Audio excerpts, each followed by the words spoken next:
नमस्कार दोस्तों, स्वागत है मेरे YouTube चैनल आयुर्यात्री पर। मैं हूं डॉक्टर रेक्स। आज मैं आपको एक ऐसी शख्सियत को मिलाने जा रहा हूं जिन्होंने की आयुर्वेद की पढ़ाई के साथ साथ RAS की तैयारी की और RAS को बहुत ही अच्छी रैंक से फोड़ा है। आज हम उनसे बात करने जा रहे हैं। तो मैं बात कर रहा हूं 2012 batch university college of Ayurveda DSRRU Jodhpur campus के छात्र रहे डॉक्टर विक्रम सिंह पंवार बॉस से, और उनकी RAS में रैंक रही है 149 और साथ में उन्होंने PG भी की है और BMS भी की है। तो इन सारी चीज़ों को हम डिस्कशन करेंगे कि इन्होंने ये कैसे संभव किया और क्या इनको अपॉर्चुनिटी इसमें दिखी, इस बारे में बात करेंगे। चलिए शुरू करते हैं। नमस्ते बॉस। नमस्ते। आपको सबसे पहले तो बहुत बहुत बधाई, RAS बहुत अच्छे रैंक से आपने क्लियर की। Thank you. तो सबसे पहले आप मेरे को ये बताइए कि आपके मन में ये कब से आया कि मेरे को RAS बनना है और पढ़ाई करनी है, ऐसे कब आया? अब जब मैं UG में मेरा एडमिशन हुआ था, उसके बाद मैं और मेरे बड़े भाई साथ में पढ़ते थे, तो वो टीचर की प्रिपरेशन करते थे, तो मैं भी उनके साथ पढ़ाई करता था। तो धीरे धीरे वो जो चीज़ें डिस्कस करते थे तो मुझे भी काफ़ी सारी चीज़ें याद होने लग गई। तो मेरे भाई साहब ने बोला था कि तू वो RS की प्रिपरेशन कर, तो मैंने वहाँ से थोड़ी थोड़ी स्टार्ट करी और फिर मेरा प्रीलिम्स क्लियर हो गया था। तो मुझे थोड़ा कॉन्फिडेंस आ गया कि हाँ, अब इतना सा पढ़ने में प्रीलिम्स क्लियर हो रहा है। तो फिर वो एक बार प्रीलिम्स क्लियर करने के बाद मैं कंटिन्यूस उसी जर्नी में रहा। तो उसमें जैसे अभी आपने BMS की, उससे पहले आपकी कोई डिग्री कर रखी थी जिसके लिए कि RAS में कंपलसरी होती है, ऐसा कुछ सब्जेक्ट होता है क्या कि BA BSc ऐसा कुछ आपने कर रखा था, या अपने BMS से भी कर सकते हैं? BMS ग्रेजुएशन डिग्री है, तो BMS से अपन RS के लिए एलिजिबल हैं, और ग्रेजुएशन डिग्री कोई भी हो उससे आप एलिजिबल हो। एलिजिबल। तो जैसे अभी हम देख रहे हैं कि BMS करते करते बहुत सारे बच्चे हैं कि पढ़ नहीं पाते हैं, फेल हो जाते हैं कि BMS हार्ड है, ऐसे वैसे। तो आपने BMS के सब्जेक्ट और प्लस साथ में RAS की तैयारी को कैसे मैनेज किया? BMS जो क्लासेस होती हैं कॉलेज में वो अलग है। क्लासेस के बाद भी, कॉलेज आवर्स के बाद अपने वो बहुत सारा टाइम मिलता है, तो अपन उसमें लाइब्रेरी ज्वाइन कर सकते हैं, अपनी जो चॉइस ऑफ सब्जेक्ट हैं वो पढ़ सकते हैं। कुछ इंटरेस्टिंग सब्जेक्ट होते हैं, जैसे मेरा इंटरेस्ट हिस्ट्री में था तो मैं हिस्ट्री ज़्यादा पढ़ता था, तो वहाँ से एक पढ़ने की आदत बनती है, लत बन जाती है पढ़ने की। तो फिर एक सब्जेक्ट पढ़ते हैं तो फिर वो इंटरलिंक होते जाते हैं, फिर दूसरे सब्जेक्ट में भी अपन चेंज कर सकते हैं वो। तो पढ़ने की आदत बन जानी चाहिए। ठीक है, अभी फिर हम बात करते हैं BMS के बाद में PG प्रिपरेशन की, कि आयुर्वेद के स्टूडेंट लगभग 2 से 3 साल तक PG की प्रिपरेशन करते हैं, कई का नहीं हो पाता है, कई का हो जाता है। तो आपने ये कैसे संभव किया कि आपका PG में भी सिलेक्शन हो गया और इधर RAS का भी प्रिपरेशन हो गई? PG के टाइम में हम लोग सब, मैं और मेरे फ्रेंड्स जयपुर गए थे, PG की प्रिपरेशन वहीं पे की थी, और PG इंटर्नशिप के साथ ही मेरा हो गया। फिर मेरा द्रव्य गुण सब्जेक्ट मुझे मिला था।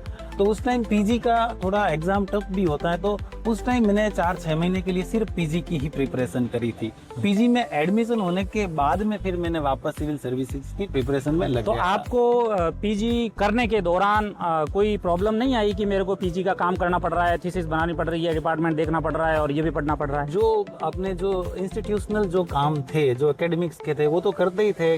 क्लासेस भी होती थी, थीसिस भी बनाई थी, जो हमारा रिसर्च टॉपिक था वो हम प्लांटेशन भी करते थे, मैं द्रव्य गुण में था।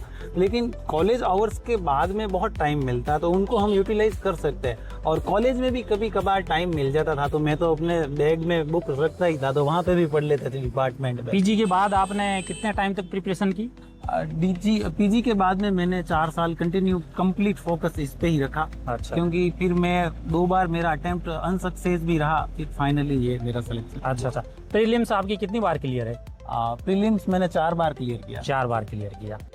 तो बॉस, आपका जैसे वहाँ पे इंटरव्यू हुआ, तो इंटरव्यू के अंदर जो अपना सब्जेक्ट है आयुर्वेद के बारे में आपसे क्या पूछा वो बताओ, ताकि अगर कोई आयुर्वेद वाला प्रिपरेशन करे और या MO की भी इंटरव्यू के बारे में पूछे तो RPSC के अंदर जो पैनल बैठता है वो कैसे क्वेश्चन करता है, उसके बारे में बताओ आप। जैसे आयुर्वेद है, BMS डिग्री है, तो बड़ी इंटरेस्टिंग डिग्री है। वहाँ पे स्पेशल होते हैं हम, लगभग बाकी सब जैसे कि जनरल PA BSc BCom उनके स्टूडेंट होते हैं, अपनी ग्रेजुएशन BMS है, तो उनके लिए भी एक इंटरेस्टिंग सब्जेक्ट होता है। तो मेरा इंटरव्यू मैं आयुर्वेद और हॉबी पे ही चला, तो मेरा इंटरव्यू कंटिन्यू आयुर्वेद के बहुत सारे क्वेश्चन पूछे गए थे।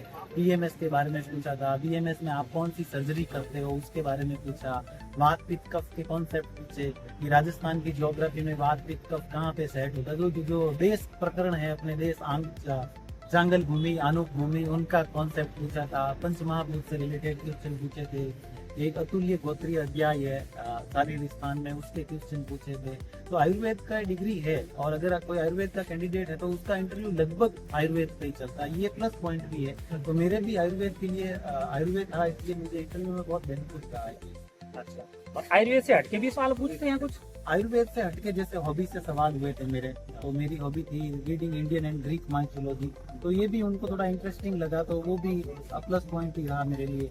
तो आपने जो ग्रेजुएशन की डिग्री है उसको अच्छे से करना चाहिए, प्लस कुछ हॉबी और करंट अफेयर्स वगैरह है वो तो इस पढ़ने ही पड़ते।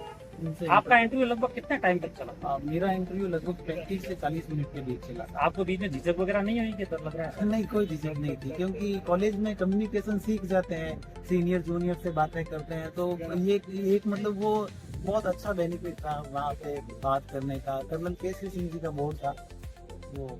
चलिए, तो मतलब मित्रों, बॉस का कहने का मतलब ये है कि सीनियर और जूनियर की हमेशा बॉन्डिंग बनी रहनी चाहिए, वो भी यहाँ पे हेल्पफुल होती है। अब आप जो बीएमएस कर रहे हैं या बीएचएमएस, बीयूएमएस, जो आयुष के स्टूडेंट है, जो क्या है कि ग्रेजुएशन करने के बाद या तो प्राइवेट हॉस्पिटल और या पीजी इसके पीछे भागते हैं, आप उनको क्या कहना चाहोगे?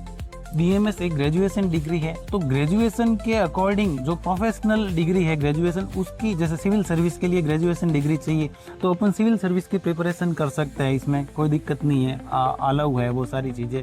फिर बीएमएस वाले हैं तो हम अपने जो प्रैक्टिस करते हैं कुछ, तो प्रैक्टिस कर सकते हैं, अच्छी प्रैक्टिस सेट हो जाए तो क्लिनिकल प्रैक्टिस अपन कर सकते हैं। जिनके प्रैक्टिस का नहीं हो तो जैसे फार्मेसी वाला है, इंडस्ट्रियल एस्पेक्ट में अपन जा सकते हैं, बड़ी बड़ी फार्मास्यूटिकल कंपनीज में वहाँ पे जा सकते हैं, खुद का स्टार्टअप कर सकते हैं, न्यूट्रिशन से रिलेटेड चीज़ें कर सकते हैं, ऑनलाइन मार्केटिंग का आजकल खूब स्कोप है, तो बहुत सारे। तो इस सिलेक्शन में आप किसको श्रेय देना चाहोगे कि ये मेरे लिए बहुत ही हेल्पफुल रहे और मेरे को अच्छा लगा? ऐसे किसको श्रेय देना चाहोगे? मेरे मम्मी पापा, मेरे 2 बड़े भाई हैं और मेरे दोस्त हैं, तो हमेशा मेरी इस जर्नी में साथ रहे थे।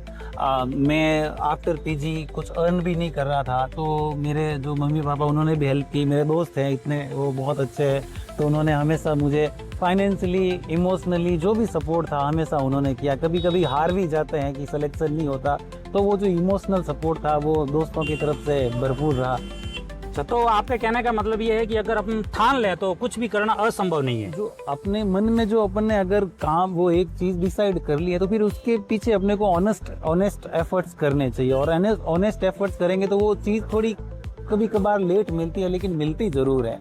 लेकिन एफर्ट्स करने नहीं छोड़ने चाहिए, कंप्लीट डेडिकेशन से अपने को एफर्ट्स करते रहने चाहिए। हाँ, ठीक है, थैंक यू बस।